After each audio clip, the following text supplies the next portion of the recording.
El Ministerio Apostólico Altar de Jehová de Eclesia presenta lo mejor del trigo. Apóstol Lourdes Bravo de Villar. ¿Cuántos quisieran vivir bajo la nube? Todos quieren, estoy hablando de la nube de Dios, ¿no? Todos quieren vivir bajo la nube. Vamos a ir a Números capítulo 9. Números capítulo 9, verso 15.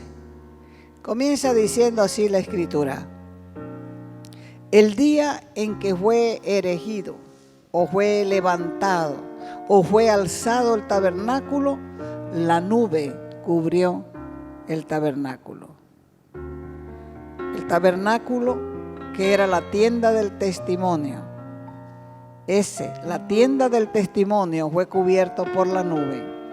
Y al atardecer estaba sobre el tabernáculo como una apariencia de fuego, hasta la mañana. Así sucedía continuamente. La nube lo cubría de día y la apariencia de fuego de noche. Eso es lo que dice la Escritura. Eso es lo que cuenta la Escritura, que cuando el tabernáculo fue terminado, la gloria de Dios bajó sobre él. La Biblia dice que Moisés conocía los caminos de Dios, pero el pueblo que le seguía solo conocía sus obras. La verdad es que Dios quiere enseñarnos sus caminos para que podamos influenciar en situaciones que nos toca vivir, sea en las finanzas, sea en el trabajo laboral, sea en los estudios, donde sea. Porque Él tiene que influenciar en todo. Él, a través de nosotros, tiene que influenciar todo lo práctico, todo lo espiritual, porque Dios es el Señor de los cielos y de la tierra, y su poder funciona a todo nivel. Hay muchos y diferentes tipos de milagros. Por ejemplo, tenemos el milagro tipo maná. Cuando el pueblo del Señor estaba con hambre en el desierto, clamaron a Dios y sobrenaturalmente comenzó a proveer de pan del cielo al pueblo. Es bueno entender que al Dios que servimos sabe tender mesa para sus hijos aún en el desierto. Por eso vemos de continuo tanto tipo de milagro que hoy lo vamos a llamar milagros tipo maná. Todos los días, al amanecer, el pueblo salía de sus tiendas, de sus carpas, para ver ese milagro del maná. Ellos estaban esperando y Dios lo hacía descender. Porque el Señor había dicho: voy a hacer que llueva alimento desde el cielo, y eso fue lo que hizo. Al día siguiente, cuando los israelitas se levantaron, vieron una cosa blanca que caía del cielo sobre la tierra. Y uno a otro se preguntaban: ¿qué es esto? ¿Qué es esto? Y Moisés le contestó: este es el alimento que Jehová les ha dado para que coman. Y la gente lo llamaba maná. El maná tenía sabor a tortas delgadas hechas con miel. Y luego les dio las instrucciones de que debían recogerlo, pero tenían que recogerlo diariamente. El alimento era diario. La alimentación era para el día. No podían guardarlo porque se les llenaba de gusano. Y con el calor del día también se iba derritiendo en el suelo. De esa manera, o de la misma manera, muchos se conforman con milagritos diarios de provisión. Esos milagritos diarios de provisión tipo maná solamente les sirve para subsistir. Quiere decir que si tienen comida para el día, están satisfechos. Si Dios puede pagarle sus deudas, están contentos. Pero Dios quiere hacer milagros mayores porque la gente necesita saber que Cristo está vivo y que es el mismo ayer, hoy y por los siglos. La gente necesita saber que lo que Él hizo ayer lo puede hacer hoy. Y el problema es que solo a la mayoría le interesa saciar su hambre, suplir sus necesidades básicas. Y es porque no tienen más interés de buscar a Dios. Por eso viven buscando sus milagros. La iglesia necesita volver a leer el libro de los Hechos para ver lo que hacía Dios en medio de la iglesia. Y para mirar y entender por qué los apóstoles tenían tanta pasión por Dios. Porque la pasión que tenían los apóstoles, los primeros cristianos en la iglesia, era tan tremenda que no les importaba la vida. Ellos sabían que se habían encontrado con Dios y lo demás comenzó a perder interés. No quiere decir que dejaron de hacer otras cosas porque tenían que trabajar para comer. Quiere decir que su prioridad era Dios. Dios era el primero en su vida y eso no ha cambiado. Por eso Él nos dejó un mandamiento: amar a Dios sobre todas las cosas, sobre todo, sobre todo, sobre todo. Porque a la hora de la verdad, el único que queda sobre todo es Dios. En la iglesia de hoy se predica que bendición son las cosas materiales. Y por eso es que la gente camina hambrienta de lo natural, pero nada de lo sobrenatural. Ese es el milagro tipo maná. Hay otros milagros tipo tierra prometida.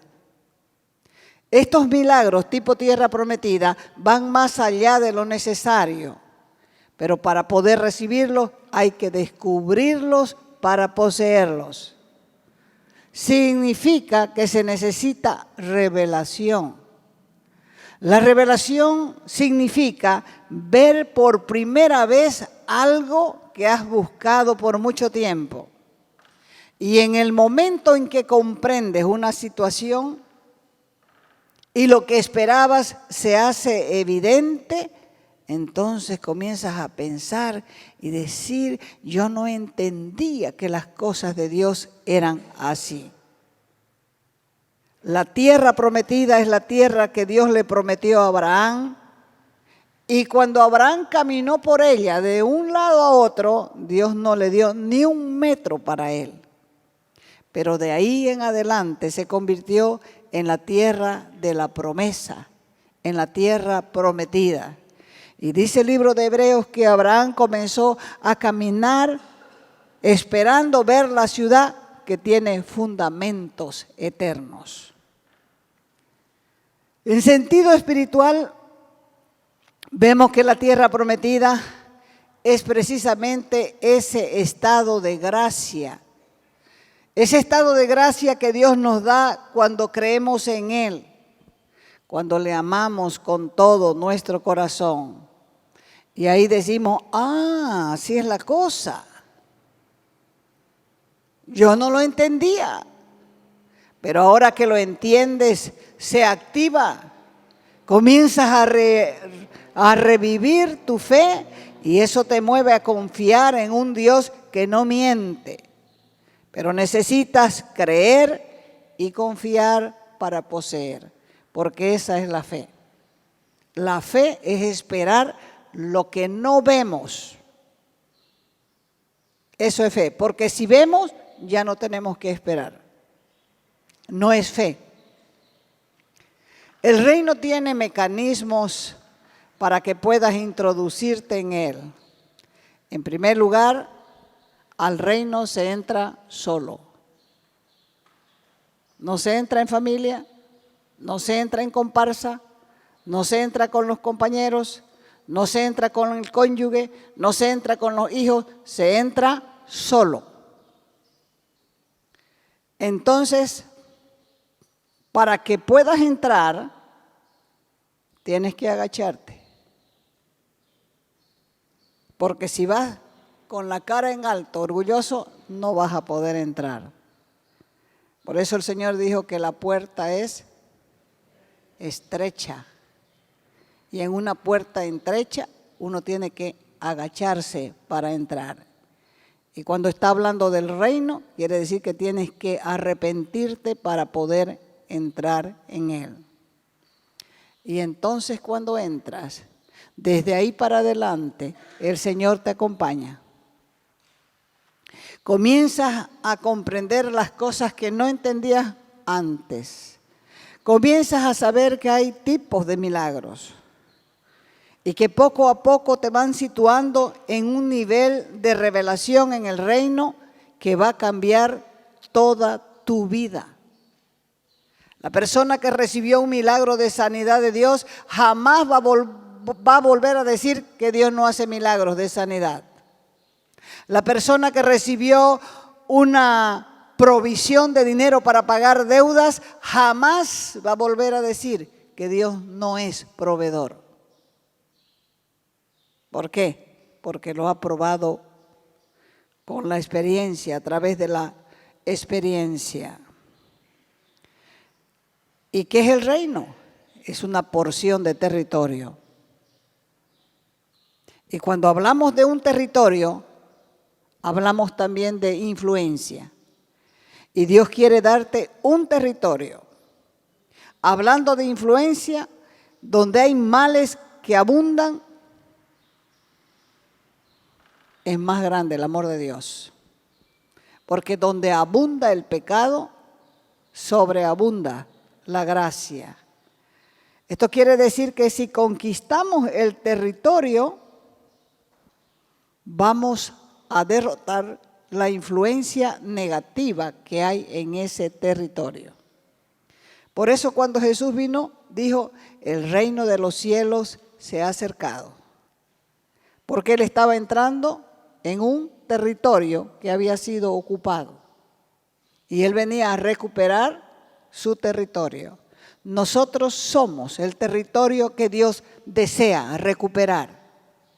Para eso Él vino a morir por nuestros pecados, para que nosotros podamos abrir nuestros ojos y saber que el territorio que Él quiere conquistar es nuestro propio corazón. Y una vez conquistado, nos volvamos gente de influencia. Porque toda persona que entra al reino es enseñado a vivir más allá de sus limitaciones. Y cuando pensamos en conquistar nuestra influencia, la mente dice, ¿será? Pero tienes que sumar tus habilidades, tienes que sumar tu experiencia, tienes que sanar tu pasado.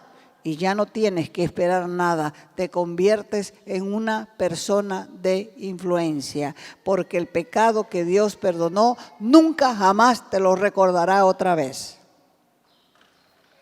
Dios ensancha tu propio territorio y es porque Dios vive sanando nuestras vidas.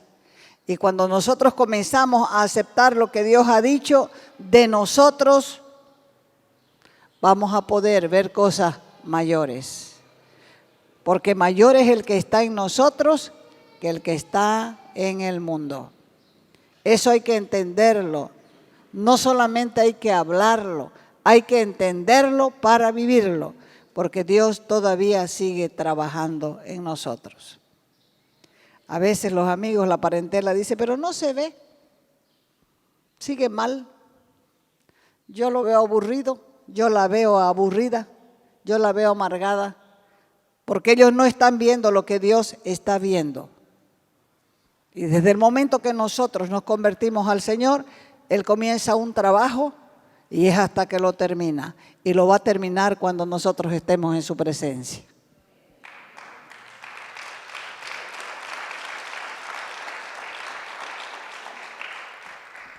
La palabra profecía, traducida del hebreo, significa que gira en movimiento, similar a un trompo. Ya no se ve jugar a los muchachos con un trompo. Desde bebé están prendidos de un celular. Gritan, gritan, gritan y le dan un celular. Crecen los muchachos y siguen con el celular. ¿Cuántos conocen un trompo? Levanten su mano. Les creo, hermana. Esos eran los juegos antes. Los mayores sabemos de todas esas cosas. Jugar con trompo, jugar con tapilla, hacer mundo, rayuela, juegos de esconder. Los de ahora no. Puros juegos de internet y los más grandecitos, puro pornografía. Pero nosotros los que hemos pasado ciertos años sabemos cuáles son los juegos buenos. Y Dios nos explica a través de precisamente de un movimiento así como el que hace el trompo. Este movimiento nos habla sobre el poder de Dios que trabaja, que crea, que transforma sin parar hasta lograr que su palabra se cumple.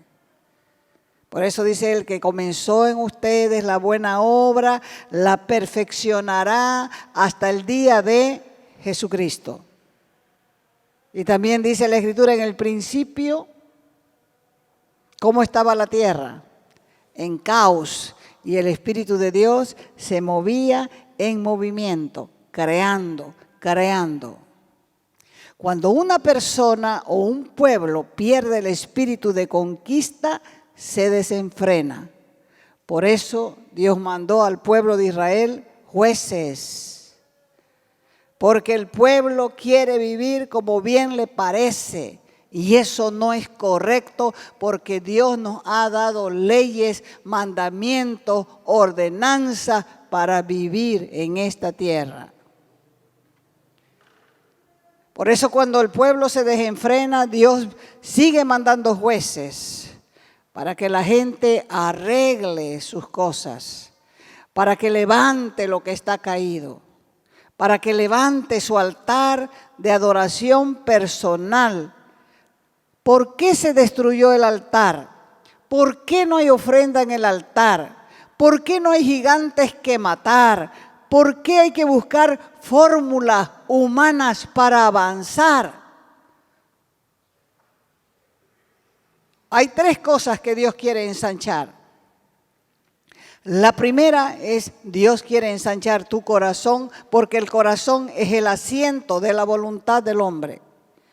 Es el lugar donde está la disposición.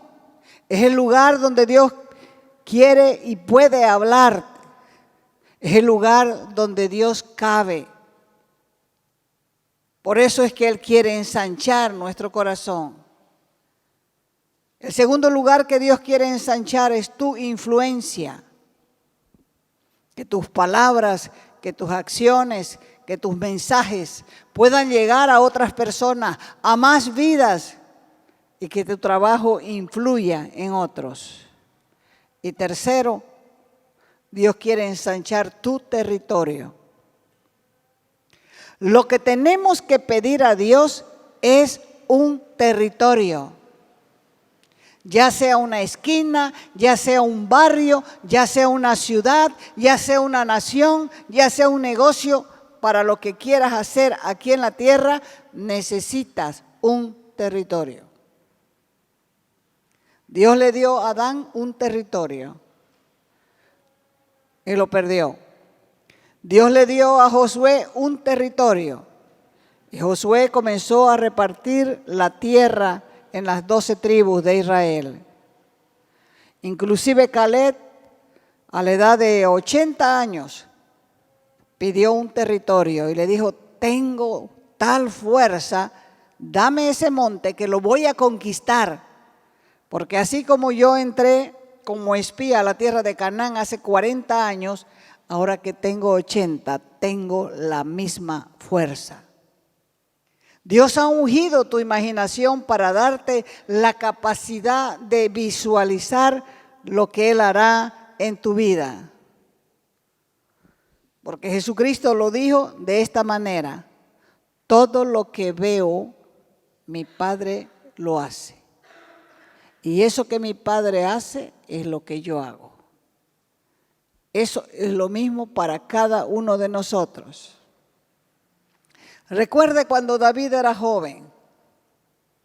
Era un jovencito débil, pero estuvo al frente de un gigante de casi 3 metros, Goliat. Y el Espíritu de Dios le regaló una visión.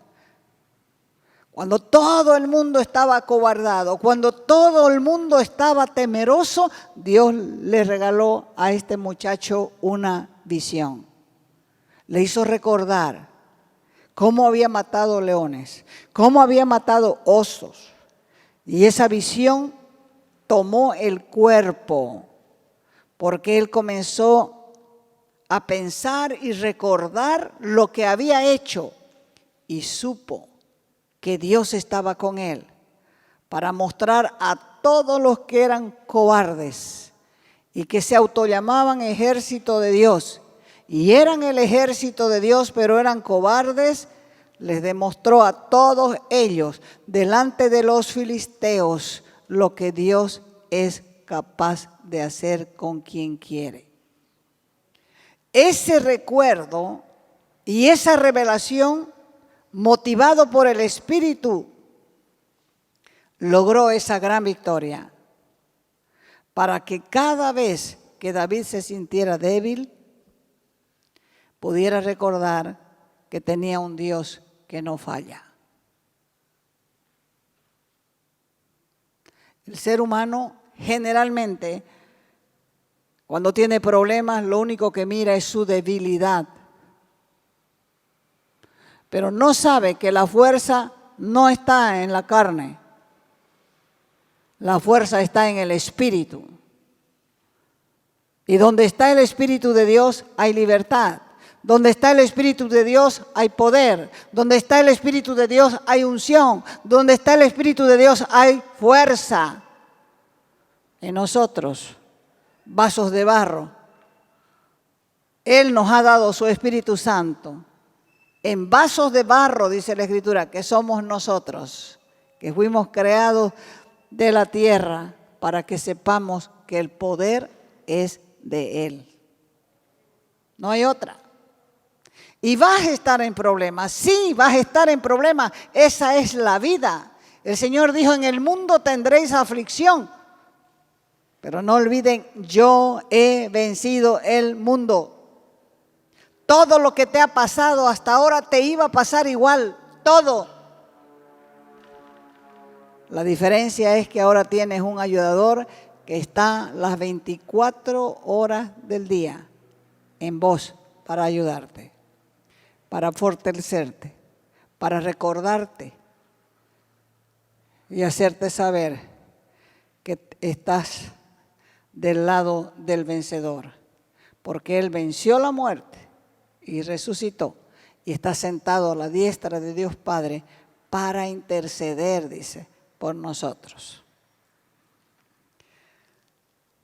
Lo mismo pasa con cada uno de nosotros. Eso pasó con David, lo mismo pasa con cada uno de nosotros. Si permitimos que el Señor entre en nuestro espíritu y nos impulse hacia adelante. La Biblia dice que Dios es el dueño del tiempo. Es el dueño del pasado, del presente y del futuro. Las tres son suyas. Los tres le pertenecen. Y busca una forma, una manera de intervenir en los asuntos cotidianos, diarios, habituales del hombre.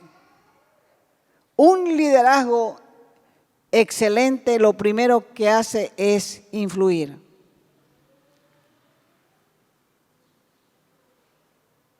influye y afecta a otros por su enseñanza, por lo que escribe, por lo que siembra.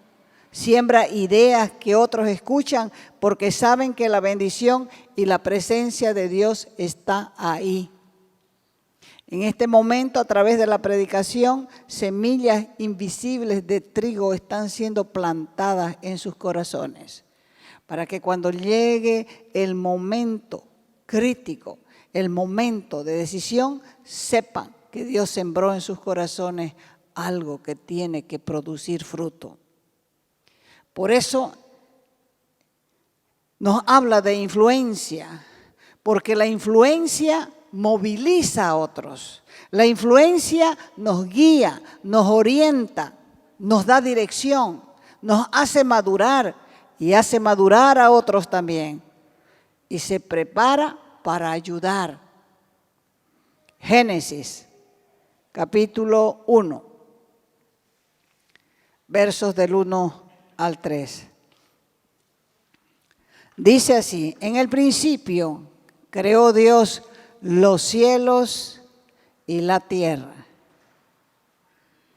Y la tierra estaba desordenada y vacía, y las tinieblas estaban sobre la faz del abismo, y el Espíritu de Dios se movía sobre la faz de las aguas, estaba en movimiento, estaba creando. Y dijo: sea la luz, y fue la luz. Génesis es el libro del principio. Génesis es la semilla, el inicio de todo lo que Dios revela al hombre, mostrando todo lo que Él anhela hacer. Y ahí es cuando vemos al Espíritu de Dios, cómo se movía desde el inicio.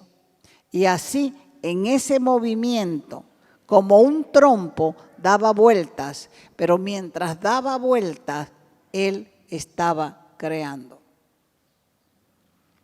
Muchos de nosotros hemos recibido promesas, profecías sobre nuestras vidas, sobre nuestro futuro, sin importar el instrumento que Dios utilizó para darnos esa palabra. Pudo usar su misma palabra, la Biblia, que es la profecía más segura. Pudo usar un libro, pudo usar un profeta, un ministro, un amigo. Lo que no hay que olvidar es que Él se moverá. Se moverá creando, y su sombra tiene que estar sobre nuestras vidas. ¿Hasta cuándo? Hasta que alcancemos lo que Él nos ha prometido. ¿Cuántos tienen promesas del Señor? ¿Estás esperando todavía que se cumplan? Pero Dios sigue trabajando. En el cumplimiento del tiempo, miles de años, los judíos estaban esperando el nacimiento del Salvador. Cada generación pensaba que era esa la que iba a ver al Salvador. Pasaba esa generación, pasaba otra generación, pasaba otra generación, pero en el momento exacto, en el cumplimiento del tiempo, Dios envió a su Hijo nacido de mujer. Igual pasa con lo que Él ha hablado para tu vida. No va a esperar miles de años, porque el hombre apenas llega, los más fuertes, a 90. Pero sin embargo, Él sigue trabajando. Entonces, ¿cuál es el atraso? ¿Depende de Él o depende de nosotros? Depende de nosotros. El mecanismo es sencillo. Él sigue trabajando, porque el que nos prometió, Él cumplirá.